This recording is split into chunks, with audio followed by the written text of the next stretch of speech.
Dimentica le pellicole di Hollywood e i vecchi manuali di storia.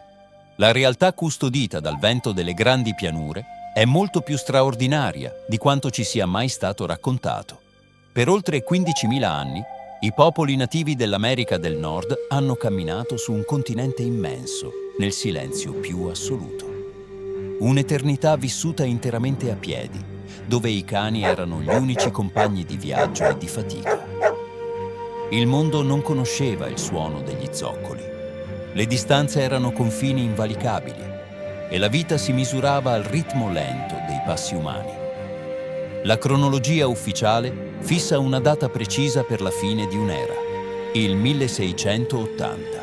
Secondo questa versione, la celebre rivolta dei Pueblo cacciò i colonizzatori spagnoli dal Nuovo Messico, disperdendo nelle praterie migliaia di destrieri europei. Ma la linea del tempo scritta dagli uomini occidentali ha omesso una verità fondamentale. Se vuoi altri video come questo, iscriviti per supportare il canale e lascia un like. Recenti analisi del DNA e scavi archeologici, condotti in sinergia con i custodi delle tradizioni Lakota, hanno svelato un segreto rimasto sepolto per secoli. Quegli animali non stavano semplicemente fuggendo dagli accampamenti europei. Si stavano già diffondendo da decenni, attraverso rotte commerciali indigene del tutto invisibili agli occhi dei conquistadores.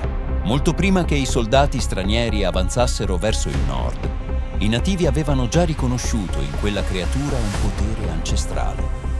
I Lakota la chiamarono Shunkawakan, il cane sacro, un alleato spirituale inviato per rompere le barriere dello spazio e del tempo. In meno di una generazione, l'intera cultura delle pianure subì una metamorfosi che la strategia militare considera tuttora un prodigio inspiegabile. I guerrieri non si limitarono ad addomesticare l'animale, diventarono un'unica entità con esso. I Comanci potevano scoccare 20 frecce in un minuto, restando appesi al fianco del cavallo per usarlo come scudo. Erano centauri. Tra l'uomo e l'animale non esisteva sottomissione, ma un patto di sangue indissolubile. Prima della battaglia, il guerriero dipingeva cerchi sacri intorno agli occhi del proprio compagno, affinché potesse vedere il pericolo oltre il presente e scampare alla morte. Se il cavallo cadeva in guerra, veniva pianto e onorato come un fratello di sangue. Fermati un secondo e pensa alla potenza di questo legame. Se riesci a percepire l'epicità di questa cultura, lascia un bel like adesso per spingere questo video nell'algoritmo. Ma c'è un simbolo visivo che più di tutti incarna lo spirito delle praterie, il mantello pezzato dei leggendari Mustang e dei cavalli Appaloosa. Come sono nate queste macchie spettacolari? La risposta affonda le radici nella genetica e nelle navi dei conquistadores, che portavano a bordo cavalli siberiani e andalusi portatori di rare mutazioni genetiche, come i geni Tobiano e Leopard. Quando questi animali si dispersero nelle praterie, accadde una magia evolutiva. Invece di penalizzarli, la pezzatura divenne il loro scudo. Le macchie asimmetriche spezzavano la sagoma del cavallo sotto la luce accecante delle pianure, rendendolo invisibile ai predatori a lunga distanza. I nativi americani, affascinati da questo mimetismo divino, iniziarono a selezionare e proteggere proprio gli esemplari più maculati, considerandoli portatori di una medicina spirituale superiore.